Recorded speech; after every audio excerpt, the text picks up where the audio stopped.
नमस्कार दर्शक मित्रों, मैं हूं दिया खटवानी और स्वागत है आपका के न्यूज में। चलिए गौर करते हैं टॉप 100 खबरों पर। पीएम नरेंद्र मोदी बुधवार को केंद्रीय मंत्री परिषद की बैठक की अध्यक्षता करेंगे। इस बैठक में कोरोना की स्थिति पर चर्चा होने के आसार हैं। साथ ही कुछ मंत्रालयों के कामकाज की समीक्षा भी की जा सकती है। वर्चुअली होने वाली इस मीटिंग में सड़क एवं परिवहन मंत्रालय, नागर विमानन मंत्रालय और दूरसंचार मंत्रालय के काम का रिव्यू होने का आसार है। मोदी ने एक हफ्ते पहले भी मंत्रियों के अलग अलग समूहों के साथ बैठकें की थी और उनके कामकाज की समीक्षा की थी। ये बैठकें प्रधानमंत्री आवास पर हुई थी। इनमें से ज्यादातर बैठकों में भाजपा अध्यक्ष जेपी नड्डा भी मौजूद रहे थे। राजनीतिक जानकारों का कहना है कि मौजूदा समय में मंत्री परिषद की बैठकों का होना इसलिए भी मायने रखता है क्योंकि अभी मंत्रिमंडल विस्तार और फेरबदल की अटकलें चल रही हैं। क्या संक्रमण के डर से अपने बॉर्डर सील करने वाला और सख्त प्रतिबंधन करने वाला उत्तर कोरिया भी महामारी की चपेट में है? यह सवाल उत्तर कोरिया के तानाशाह किम जोंग के बयान के बाद जोर पकड़ा चुका है। किम ने स्पष्ट शब्दों में तो ये नहीं कहा कि देश में कोरोना संकट है, पर कहा कि बड़ा संकट खड़ा हो गया है। उत्तर कोरिया की सरकारी न्यूज एजेंसी ने किम का बयान जारी किया है। इसमें किम ने कहा कि देश में लंबे समय से जारी प्रतिबंधों के सिलसिले में अधिकारियों ने अहम फैसले लागू करने के लापरवाही बरती। इसमें से देश और जनता की सुरक्षा निश्चित करने में बड़ा संकट खड़ा हो गया है। किम के बयान में किसी घटना का जिक्र नहीं किया गया है और न ही ये बताया गया है कि संकट किस तरह का है। किम ने कहा कि अधिकारियों की लगातार लापरवाही और काबिलियत में कमी के चलते संकट पैदा हुआ है।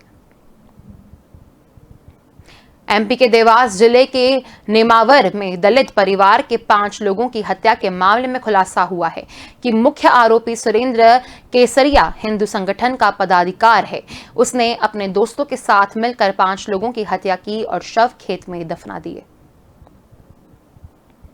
आरोपी सुरेंद्र पुलिस को गुमराह करने के लिए रूपाली के मोबाइल से उसके सोशल मीडिया अकाउंट पर परिवार के सकुशल होने की स्टेटस अपडेट करता रहा। हालांकि बार बार एक ही फोटो पोस्ट करने पर पुलिस को शक हुआ और पूरे मामले का मंगलवार को खुलासा हुआ। सुरेंद्र और उसके साथियों ने आदिवासी कौरुक समाज के इस परिवार के लोगों की हत्या कर शव 10 फीट गहरे गड्ढे में दफना दिया था। शवों पर खाद और नमक डाल दिया था ताकि जल्दी गल जाए। परिवार के 5 लोग 47 दिन से लापता थे। इस मामले में पुलिस ने 7 लोगों को गिरफ्तार कर कंकाल फॉरेंसिक जांच के लिए भेज दिए हैं। पुलिस का कहना है कि इस हत्याकांड के पीछे अफेयर की बात सामने आ रही है।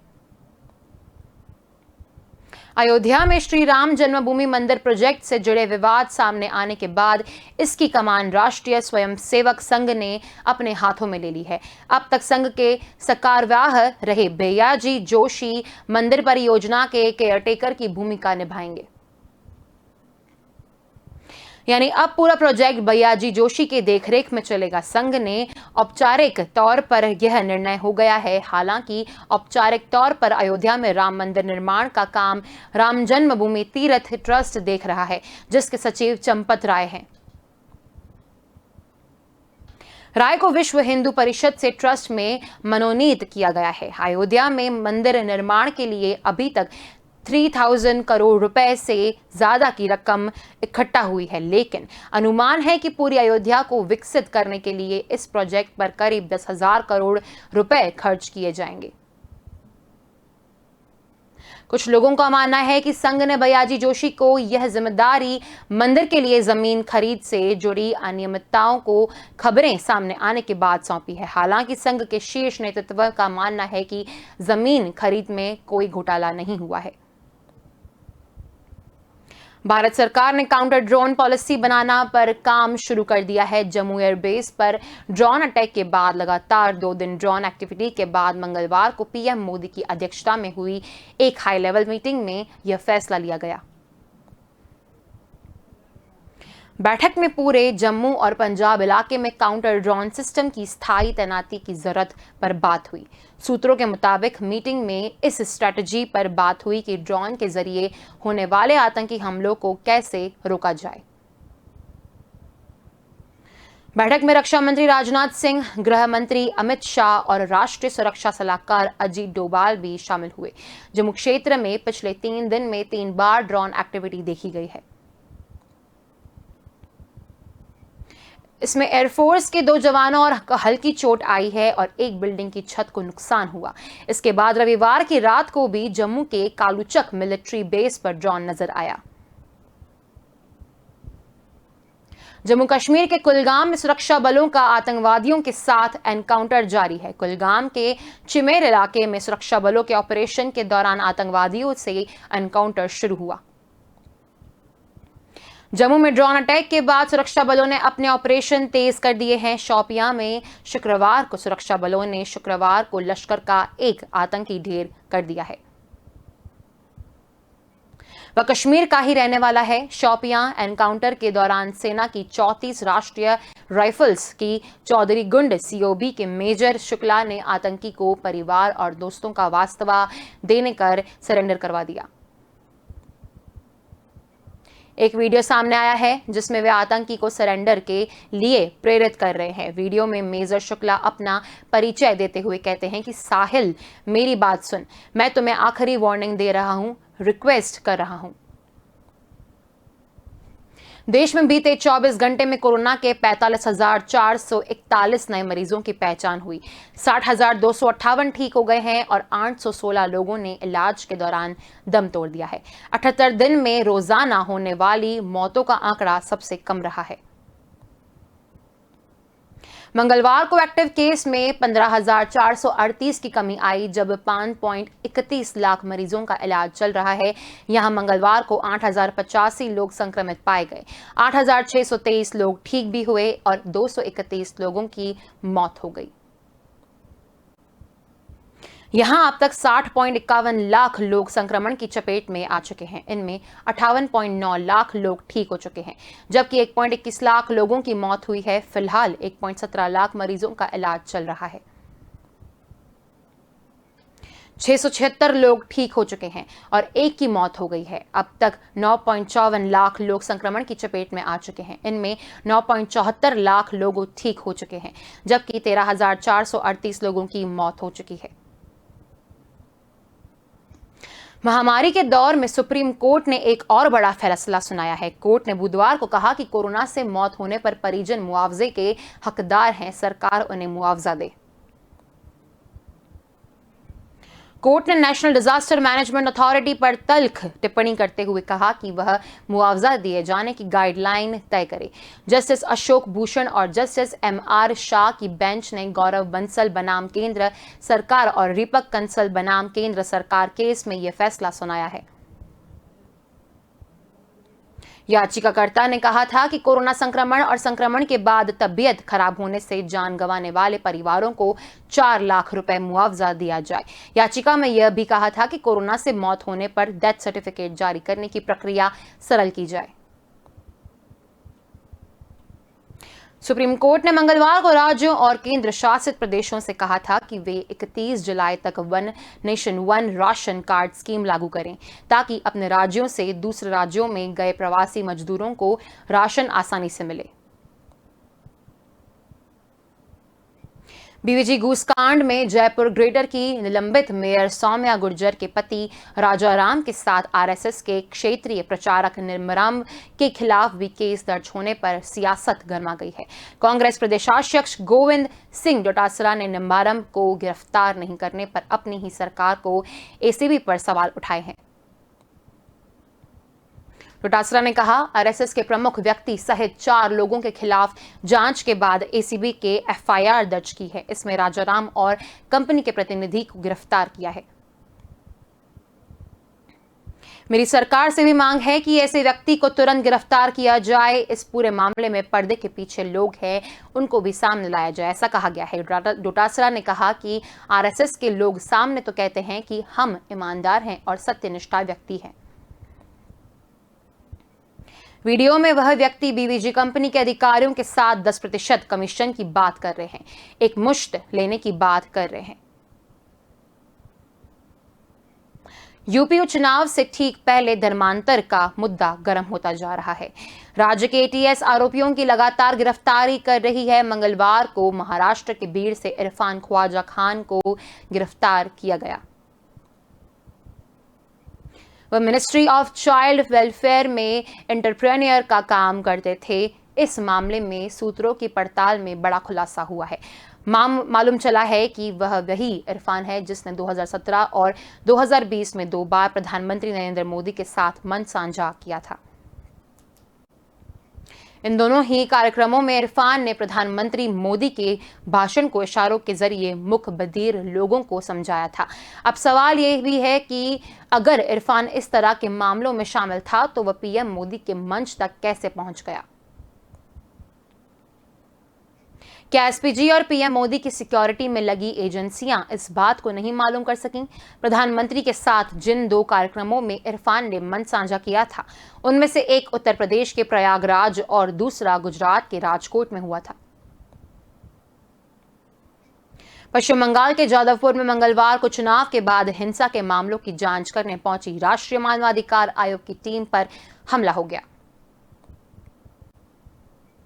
भाजपा नेता शुभेंदु अधिकारी ने कहा कि पश्चिम बंगाल की हालत कितनी गंभीर है ये एनएचआरसी टीम को भी पता चल गया है। एनएचआरसी की टीम खुद नहीं आई, केंद्र सरकार ने भी उन्हें नहीं भेजा। वे हाईकोर्ट के निर्देश पर आए हैं। आतिफ रशीद ने इस घटना के बारे में सोशल मीडिया पर जानकारी दी। उन्होंने एक वीडियो पोस्ट किया है। इसमें कुछ लोग रशीद की और गुस्से में बढ़ते दिख रहे हैं। दूसरे वीडियो में रशीद लोगों से घिरे हैं। वे भीड़ को समझा रहे हैं कि आप लोग गलत कर रहे हो। रशीद ने लिखा कि इस वीडियो को देखिए कैसे वेस्ट बंगाल के जादवपुर में दंगाई सीआईएसएफ के जवानों के साथ भी मारपीट कर रहे हैं। राज्यसभा सांसद स्वप्न दासगुप्ता ने एनएचआरसी के सदस्य राजीव जैन को एक पत्र लिखा है। इसमें उन्होंने लिखा है कि मैं आपके ध्यान में लाना चाहता हूं, लॉ एंड ऑर्डर पूरी तरह से खत्म हो चुका है। इंफॉर्मेशन टेक्नोलॉजी पर संसद की स्थायी समिति ने फेसबुक और गूगल के अफसरों के साथ मंगलवार को मीटिंग की। समिति ने इन कंपनियों से कहा कि उन्हें नए आईटी नियमों और देश के कानूनों को मानना होगा। कंपनियां डेटा सिक्योरिटी और प्राइवेसी के नियमों का सख्ती से पालन करें। हाल में लागू हुए आईटी नियमों पर सरकार और सोशल मीडिया कंपनियों की तनातनी के बाद यह बैठक बुलाई गई थी। कानून मंत्री रविशंकर प्रसाद और सांसद शशि थरूर के अकाउंट लॉक किए जाने पर ट्विटर ने 2 दिन के अंदर जवाब देने के लिए कहा जाएगा। ट्विटर से पूछा जाएगा कि यह फैसला किस आधार पर लिया गया। गूगल के अधिकारियों ने कमेटी को बताया कि यूट्यूब ने कम्युनिटी गाइडलाइन का पालन न करने पर जनवरी से मार्च 2021 के दौरान यूट्यूब के 95 लाख से ज्यादा वीडियो हटाए हैं। यूट्यूब ने बताया कि इसी तिमाही के दौरान कम्युनिटी गाइडलाइन का उल्लंघन करने पर 22 लाख से ज्यादा चैनलों को बंद किया गया है। इसी दौरान यूट्यूब ने 1 करोड़ से ज्यादा कमेंट्स हटाए हैं। पहले फेसबुक के अफसरों ने समिति से कहा है कि आईटी नियमों के तहत हमने 15 मई से 15 जून के बीच कितना कंटेंट हटाया है। इस पर फाइनल रिपोर्ट 15 जुलाई को देंगे। जम्मू कश्मीर में पिछले 72 घंटे के दौरान एयरफोर्स स्टेशन पर हुए ड्रोन हमले और दूसरे आतंकी गतिविधियों को लेकर प्रधानमंत्री नरेंद्र मोदी ने एक हाई लेवल मीटिंग बुलाई है। बैठक से पहले रक्षा मंत्री राजनाथ सिंह को एयरफोर्स चीफ ने भी ब्रीफ किया। सूत्रों के मुताबिक इस बैठक में रक्षा क्षेत्र में भविष्य की चुनौतियों और सुरक्षा बलों को आधुनिक उपकरणों से लैस करने पर भी बातचीत हुई है। 26 जून से मंगलवार तक जम्मू कश्मीर में 3 ड्रोन एक्टिविटी हो चुके हैं। जम्मू में सुंझावन मिलिट्री स्टेशन के पास सोमवार देर रात संदिग्ध ड्रोन नजर आया। कुछ मीडिया रिपोर्ट में कहा गया है कि कुंजवानी और कालूचक इलाके में भी ड्रोन दिख रहा है। घटना के बाद सुरक्षा एजेंसियां अलर्ट हो गई हैं। बीते दिन में यहां तीसरी ड्रोन एक्टिविटी है। इससे पहले शनिवार रात एयरफोर्स स्टेशन पर ड्रोन अटैक हुआ था। 2 दिन पहले शनिवार और रविवार की दरमियानी रात जम्मू एयरफोर्स स्टेशन पर ड्रोन से 2 धमाके किए गए थे। इस हमले में एयरफोर्स स्टेशन की छत को नुकसान हुआ था और 2 जवान घायल भी हुए थे। यह अपनी तरह का पहला हमला था। दोनों धमाके शनिवार रात 1:30 से 2 बजे के बीच हुए। ब्लास्ट इंडियन एयरक्राफ्ट्स के करीब ही हुआ था। यह जगह इंटरनेशनल बॉर्डर से 14 किलोमीटर की दूरी पर है। Drug controller general of India ने अमेरिकी कंपनी मॉडर्ना की कोरोना वैक्सीन के भारत में इमरजेंसी इस्तेमाल की मंजूरी दे दी है। सिप्ला कंपनी को इस वैक्सीन के आयात की इजाजत दी गई है। सूत्रों का कहना है कि सिप्ला को देश में 100 लोगों पर ब्रिज ट्रायल की शर्त को पूरा करना ही होगा। मॉडर्ना पहली ऐसी इंटरनेशनल वैक्सीन है जो पूरी तरह तैयार होकर विदेश से आएगी और इसकी डोज लोगों को दी जाएगी। मॉडर्ना को भारत में पहली इंटरनेशनल वैक्सीन इसलिए कहा जा रहा है क्योंकि यह सीधे इंपोर्ट होगी, देश में इसकी मैन्युफैक्चरिंग नहीं होगी। वहीं कोविशील्ड को देश में सीरम इंस्टीट्यूट बना रही है। कोवैक्सीन को भारत बायोटेक और आईसीएमआर मिलकर बना रही है। वहीं रूस की स्पुतनिक वी की मैन्युफैक्चरिंग भारत में डॉक्टर रेड्डीज लैबोरेटरीज करेगी। डॉक्टर रेड्डीज लैबोरेटरीज स्पुतनिक के developer Russian direct investment fund की भारतीय पार्टनर है। मॉडर्ना और फाइजर उन कंपनियों में शामिल है जिन्होंने भारत सरकार से अपील की थी कि वह इमरजेंसी यूज की इजाजत देने के बाद होने वाले लोकल ट्रायल की बाध्यता को खत्म करें। विदेशी वैक्सीन को भारत में अप्रूवल मिलने पर पहले 1500 से 1600 लोगों पर ट्रायल करना होता था, लेकिन 15 अप्रैल को सरकार ने पॉलिसी में बदलाव कर इसे 100 लोगों तक सीमित कर दिया था। मॉडर्ना ने यह शर्त भी रखी थी कि उन्हें इंडेमिटी मिलेगी तो ही वे वैक्सीन भारत भेजेंगे। इंडेमिटी वैक्सीन कंपनियों को सब तरह की कानूनी जवाबदेही से मुक्त सकती है। भारतीय क्रिकेट कंट्रोल बोर्ड ने सोमवार को घोषणा कर दी थी कि वह अगले वर्ल्ड T20 का आयोजन भारत की जगह यूएई और ओमान में करने जा रहे हैं। अब आईसीसी ने भी इसकी पुष्टि कर दी है। अंतर्राष्ट्रीय क्रिकेट की सबसे बड़ी संस्था ने बताया कि टूर्नामेंट की शुरुआत 15-17 अक्टूबर को होगी। फाइनल मुकाबला 14 नवंबर को खेला जाएगा। आईसीसी ने बताया कि बीसीसीआई इस टूर्नामेंट का होस्ट बना रहेगा। मैच 4 स्टेडियमों को खेले जाएंगे। ये stadium Sheikh Zayed, Dubai international, Sharjah और ओमान क्रिकेट एकेडमी ग्राउंड है।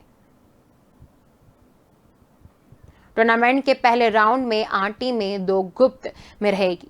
एक ग्रुप के मैच यूएई में और दूसरे ग्रुप के मैच ओमान में होंगे। Bangladesh, Sri Lanka, Ireland, Netherlands, Scotland, Namibia, Oman और पापुआ न्यू गिनी ये टीम है।